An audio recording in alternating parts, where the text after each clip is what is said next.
Assalamualaikum, selamat datang rekan-rekan SMK dan SMK dimanapun berada. Selamat datang di pembelajaran online bersama saya Andres Rais.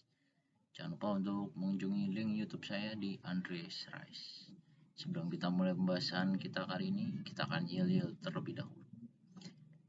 SMK bisa, SMK hebat, SMK cepat, bertakwa, berilmu, berprestasi, luar biasa. Oke, terima kasih.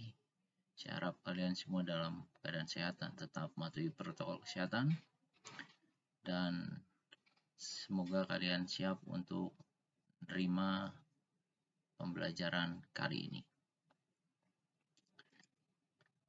Kita akan mulai saja pembelajaran kita kali ini. Materi kita yaitu matematika kelas 12 tentang peluang. Mungkin kalian masih ingat atau sebagian besar dari kalian sudah lupa. Mungkin saya sedikit mengingatkan, materi peluang pernah diajarkan dulu di kelas 9. Seputar pembahasannya biasanya mengenai dadu, kartu remi atau bridge, dan koin. Nah, untuk di kelas 12 ini, materinya mungkin akan sedikit mengalami perluasan, dan karena itu ada beberapa hal yang mungkin akan jadi tambahan atau penjelasan yang baru yang baru kalian akan dapatkan di kelas 12 ini. Oke, langsung saja.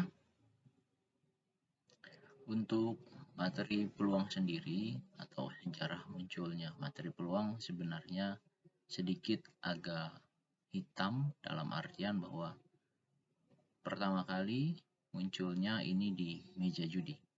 Nah, jika mendengar kata judi memang identik dengan istilah peluang karena kemungkinannya menang atau kalah. Nah, tapi kita harus ingat bahwa judi itu tidak diperbolehkan dan dilarang dan ada hukumnya jika orang melakukan perjudian. Jadi tolong hindari judi. Jadi kita belajar matematika bukan untuk mempelajari tentang judinya, tapi kita akan belajar tentang peluangnya. Ada sedikit pesan moral yang baiknya kalian dengarkan terlebih dahulu. Mari sama-sama kita simak.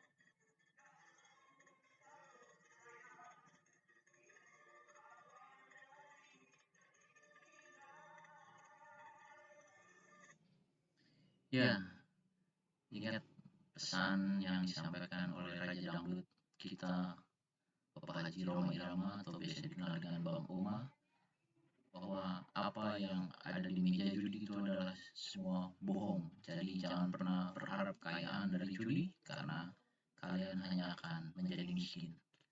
Dan jangan senang jika kalian menang judi karena itu justru awal dari sebuah kekalahan. Ingat itu baik-baik. Jadi hindari bermain judi. Oke, kita masuk pada pembahasan kita berikutnya.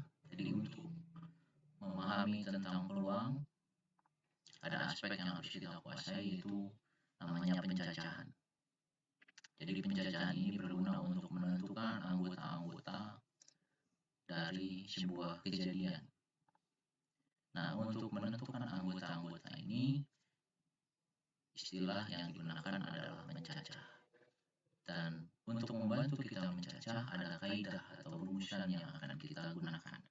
Di antaranya adalah notasi faktorial, ada aturan penjumlahan, ada aturan perkalian, ada permutasi, dan ada kombinasi.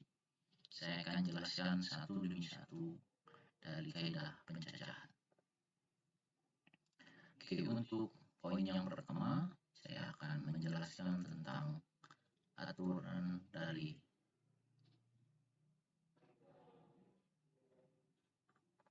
notasi faktorial biasa disimbolkan dengan tanda seru.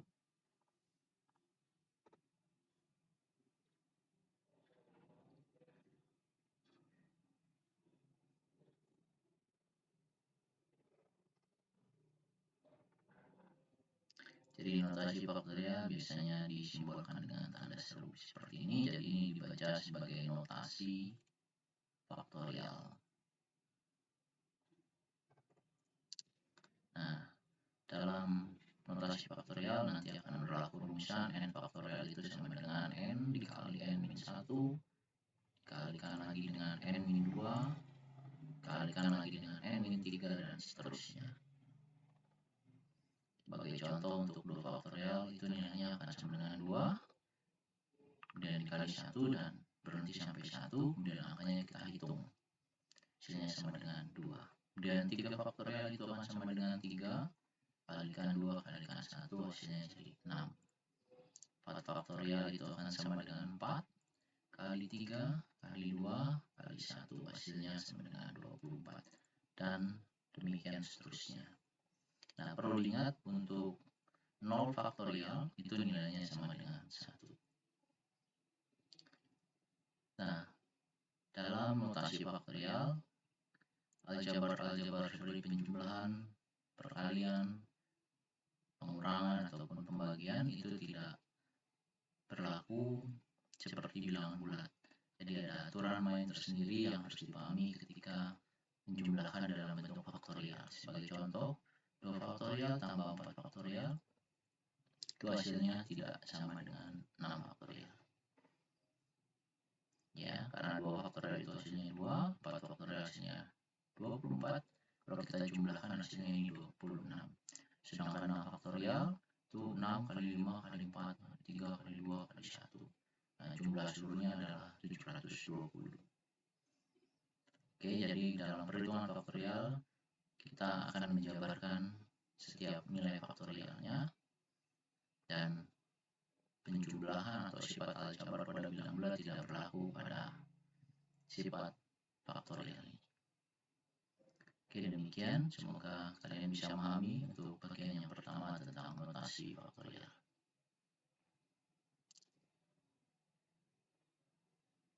Selanjutnya saya akan menjelaskan di bagian yang kedua, yaitu tentang aturan penjumlahan. Dalam aturan penjumlahan ada satu catatan yang harus dipahami bahwa sebuah kejadian atau suatu kejadian dalam aturan penjumlahan ini biasanya lebih dari 2 atau minimal 2. Jadi dalam aturan penjumlahan ada 2 kejadian atau lebih, di mana kejadiannya tidak bisa terjadi bersama-sama. 2 kejadian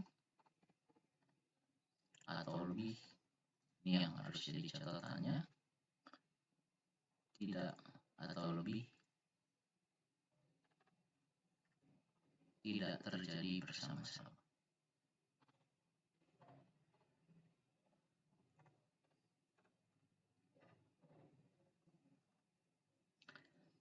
Jadi jika ada kejadian A yang jumlah kejadiannya 2 dan ada kejadian B yang jumlah kejadiannya 3, jika kita akan menggunakan aturan penjumlahan, maka kejadian A hanya bisa terjadi sendiri, lalu kemudian diikuti kejadian B. Demikian sebaliknya, kejadian B terjadi sendiri, kemudian baru diikuti kejadian A. Nah, nanti banyaknya kejadian akan kita jumlahkan. 2 tambah 3 sama dengan 5. Untuk lebih jelasnya kalian mungkin akan lihat nanti di contoh-contoh. Demikian tentang aturan penjumlahan, semoga bisa dipahami.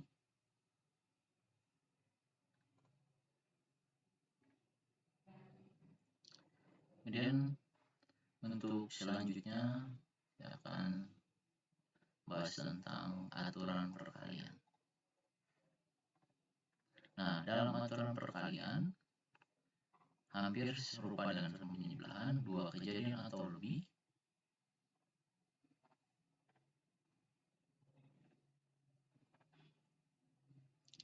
Nah, di mana ini kejadiannya bisa terjadi bersama-sama. Bisa terjadi bersama-sama. Jadi jika ada kejadian A, jumlahnya 2, dan ada kejadian B, jumlahnya 3. Nah, kejadian A dan kejadian B bisa terjadi bersama-sama pada momen yang sama. Jadi di satu momen kejadian A sekaligus terjadi kejadian B. Jadi banyaknya kejadian nanti kita akan kalikan 2 kali 3 itu sama dengan 6. Jadi artinya kejadian A dan kejadian B jika dia tidak terjadi bersama-sama itu kita akan menggunakan aturan penjumlahan, tapi jika dia bisa terjadi bersama-sama kita akan menggunakan aturan perkalian. Harap dicatat baik-baik tentang perbedaan menggunakan aturan perkalian dan aturan penjumlahan. Oke, selanjutnya saya akan menjelaskan tentang permutasi. Nah, permutasi yang kita akan bahas adalah permutasi yang mengambil K unsur dari N unsur yang disediakan. Jadi jumlah anggota N nanti akan nilainya lebih besar dari K. Mana N-nya akan lebih besar dari K. Nah, perhitungan pada permutasi jika ada P, N, K itu perhitungnya atau cara menghitungnya akan sama dengan N faktorial dibagi N min K faktorial. Sebagai contoh, jika ada P 64, ini 6 faktorial dibagi 6 dikurang 4 faktorial. 6 faktorial berarti 6 kali 5 kali 4 kali 3 kali 2 kali 1 bagi dengan 2 faktorial. 6 kali 5 kali 4 kali 3 kali 2 kali 1 dibagi dengan 2 kali 1. Lalu kita bagi kayak yang di atas dan di bawah, didapat hasilnya akan sama dengan 30 dikali 12, 360. Nah, perlu diingat bahwa pada pembagian dengan faktorial itu kita tidak boleh membagi seperti membagi bilangan bulat. Seperti saya sudah jelaskan ketika menjelaskan tentang faktorial. Sifat aljabar pada bilangan bulat tidak berlaku pada notasi faktorial. Jadi artinya nilainya tidak bisa dibagi 6 dibagi 2 hasilnya 3. Tidak bisa dibuat seperti ini. Jadi kita harus menjabarkannya. Tapi ketika nilai atas dan bawahnya sama, kita boleh membagi. Sebagai contoh, perhitungan yang sama, tinggal kita lihat di bawah ada 2 faktorial. Jadi kita boleh berhenti sampai di 2. Jadi kita tidak perlu menguraikannya lagi. Nah, jika angkanya sama, kita boleh membagi. Tapi jika angkanya berbeda, jangan dibagi seperti dibagi pada bilangan bulat. Nah, catatan berikutnya adalah pada permutasi ini dia sangat memperhatikan urutan.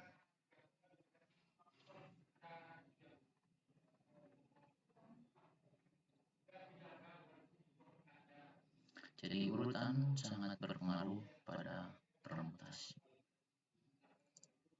Ya, silakan dipahami dan dicatat baik-baik. Oke, kalau sudah, kita akan lanjutkan di pembahasan kita yang terakhir, yaitu tentang kombinasi.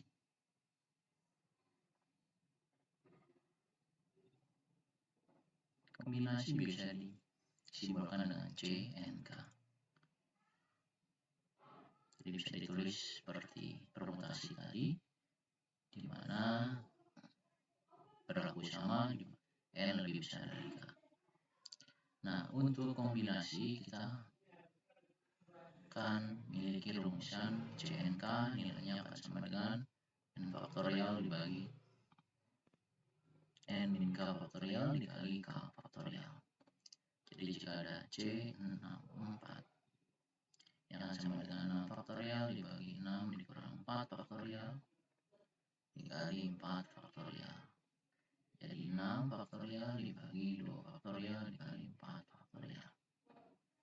Nah, jika kita mengikuti pola yang tadi, yang terakhir yang sudah saya jelaskan, kita tidak perlu menjabarkan 6 faktorial jadi 6, 5, 4, 3, 2, 1. Kita lihat angka terbesar di penyebut 4. Jadi kita bisa berhenti sampai di 4 faktorial.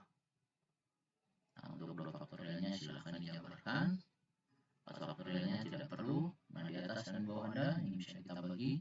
Dan hasilnya tinggal kita kalikan 30 dibagi 2, 15. Jadi untuk angka yang sama pada permutasi tadi kita dapat nilainya 360, sedangkan pada kombinasi kita mendapatkan nilai yang jauh lebih kecil yaitu 15. Nah, hal ini disebabkan karena pada kombinasi dia tidak memperhatikan urutan.